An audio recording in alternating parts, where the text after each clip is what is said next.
Good afternoon, everyone, and welcome.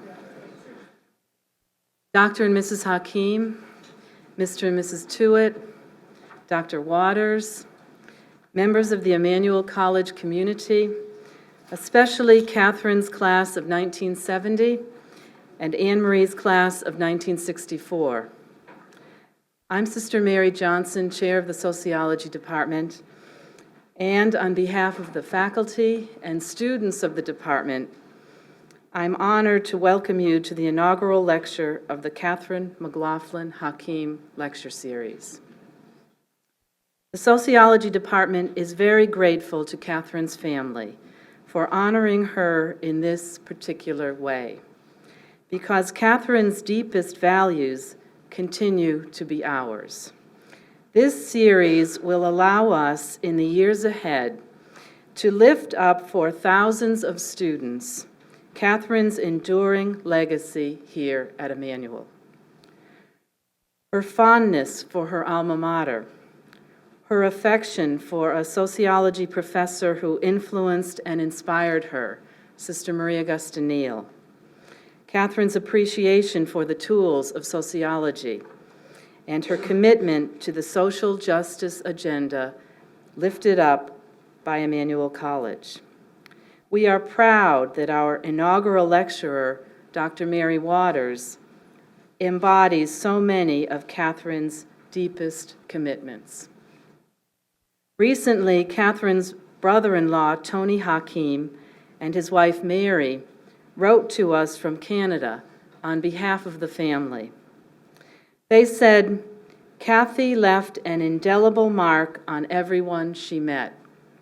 She did this with her sweet disposition, her sharp sense of humor, and her kindness toward everyone around her.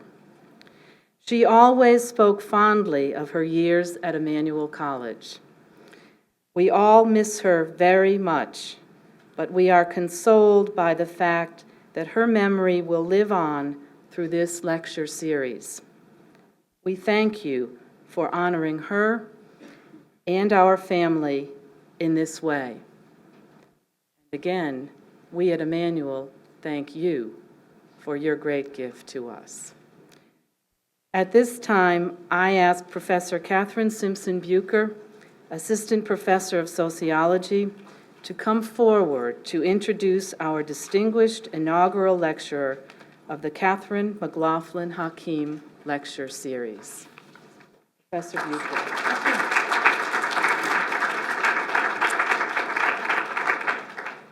It's my great pleasure to introduce Professor Waters to you. Sometimes when one introduces a speaker, the concern is, what should I say? Here the concern is, what can I leave out? Because there's just so much to say. While the focus of an introduction is generally to highlight the academic credentials or achievements of a speaker, I think it's important, particularly in this setting, to highlight some of the more personal aspects. Professor Waters grew up in the Flatbush section of Brooklyn. It comes from a background somewhat similar to many of our students here at Emmanuel. She is the oldest of 8 children and attended Our Lady Help of Christians Elementary School and graduated from St. Xavier High School.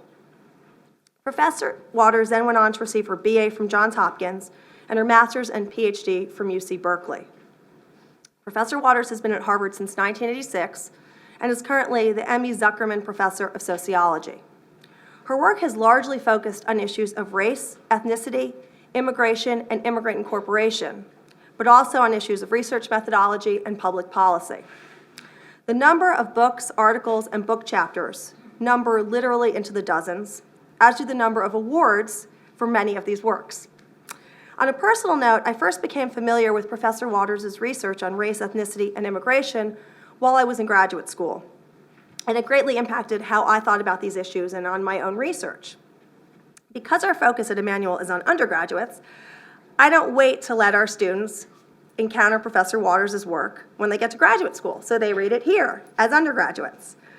And my students, without fail, cite Professor Waters' work as some of their favorite readings, whether it is Ethnic Options, her work on white ethnicity, Black Identities, her work on West Indian immigrants, or Inheriting the City, her recent work on the second generation of immigrants in New York City. The response to Professor Waters' work speaks to the accessibility of it, of her ability to break out of the academic jargon and really tell a story, but a story that is based on impeccable research. And this component of accessibility is something that all of us in academia need to do to a much greater extent. On an even more personal note, Professor Waters has been exceedingly kind to me in providing feedback on my work, giving suggestions, and always making time. And finally, Professor Waters has shown that one can do all of this and have 3 children. So I'm hopeful. Professor Waters' talk today is not on international migration or immigrant incorporation, the areas with which she's most commonly identified, but on Hurricane Katrina and its aftermath. This topic is particularly relevant to both Emmanuel College generally and to the sociology department specifically. Since Hurricane Katrina, dozens of Emmanuel College students have gone down to New Orleans on an ongoing basis to assist in the rebuilding of the city. That connection began with Sister Mary Johnson's relationship with the Sisters of the Holy Family, an African-American order of Catholic sisters based in New Orleans. So now, over to Professor Waters, who I thank for crossing the river to come and talk to us about this really, really critical topic. Thank you.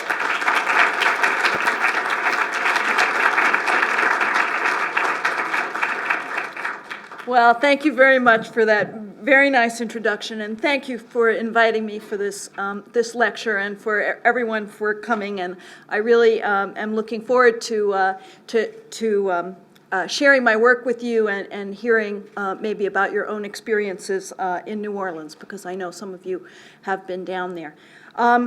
So I want to talk about this project that I'm working on. It's been over 5 years now since Hurricane Katrina hit. And as Kathy said, this is not an ordinary project for me. I kind of fell into it, and I'll tell you a little bit about how that happened. It is a joint project, and it's very exciting intellectually. I actually think the future of research in the social sciences is more and more interdisciplinary, and I'm working with an economist, a specialist on education, a clinical psychologist, and a whole team of people on this project, and we've actually branched out, and we're now collecting some genetic information from some of our respondents, looking at what helps people to recover from disasters, and I can talk a little bit about that later if anyone has questions on it. Just to give you a preview of the argument that I'm going to give to you today. The first is kind of the good news, which I didn't know very much about what we know about disasters from all of these different disciplines before I started working on Hurricane Katrina. But the headline good news is that psychological resilience is the most common response to disasters. That human beings actually can bounce back from some of the most difficult circumstances, and the ways in which people come together to bounce back from really terrible situations is really not something that we first think about when we see a disaster unfolding. But time and time again, studies of disasters have shown that most people are able to return to their pre-disaster functioning rather soon after the disaster. That is not to say that disasters don't have terrible impacts on people, but that over the long run, most people will recover. The other thing that I didn't know about before I started studying this, but I'll touch on it today, is that there's something that psychologists call post-traumatic growth, and that some people who have lived through a very hard experience, such as a disaster, talk about actually it in ways about how it led to growth, spiritual growth, psychological growth, and in fact, I think social, open up social opportunities for people. But we know basically nothing about how social resilience, moving to a better neighborhood, getting a better job, changing other aspects of your socioeconomic experiences relate to psychological growth. And whether or not they're related at all, we still don't really know about that. The other thing is that we know that community ties and social ties are incredibly important to recover from a disaster. And I think actually in our treatment of the whole disaster of Hurricane Katrina, we haven't taken that as much into account. And in fact, some public policies and decisions, political decisions about what happened to Hurricane Katrina survivors have made things much, much worse for people in New Orleans because we have thought of them as individuals and not as members of communities. New Orleans is recovering, and you'll read a lot about that in the newspapers about the ways that it's recovering, but it's a changed city. Some of its poorest people have not been able to come back and won't be able to come back. New Orleans actually has its lowest poverty rate right now since 1979, and partly that's because they closed public housing in New Orleans. Rents have gone up so much that the poorest people have not been able to return. Finally, I'm going to talk about the dilemma that people face, that the survivors that we talk to face, about whether to return to New Orleans, because what they're really missing is a sense of community and a culture and a way of life that they had cherished before the hurricane. And some of the people who are feeling the worst are those who did go back to New Orleans and find that that community and that culture is no longer there. And I'll talk about that. So, just to remind you about Hurricane Katrina, it hit in 2005. It was a Category 5 before it hit, but it was a Category 3 when it came ashore. And at first, the city thought that it had dodged a bullet and the hurricane would not cause great damage. But then the levees broke. And this is important, actually, because there's a robust finding in social science research that it's much more difficult for people to respond, to recover from, psychologically, to recover from a man-made disaster than it is from a natural disaster.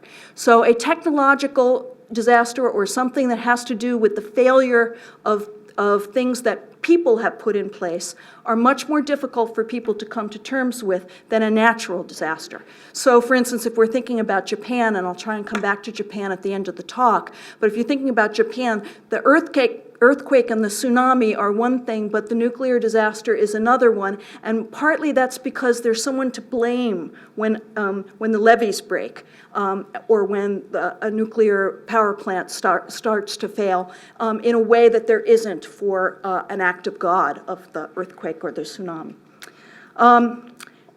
The overall effects of Hurricane Katrina were quite large, billions of dollars, over 1,800 deaths, 90,000 square miles was declared a disaster area. That's as big as the United Kingdom.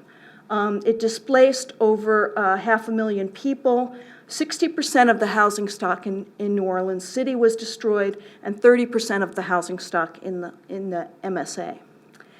What's hard to actually convey to people who were not there during the flood is, and that you can't really get from pictures, although this one is a good picture of it, you can see downtown New Orleans off in the distance, is the scope of the flood, of how much of New Orleans was covered.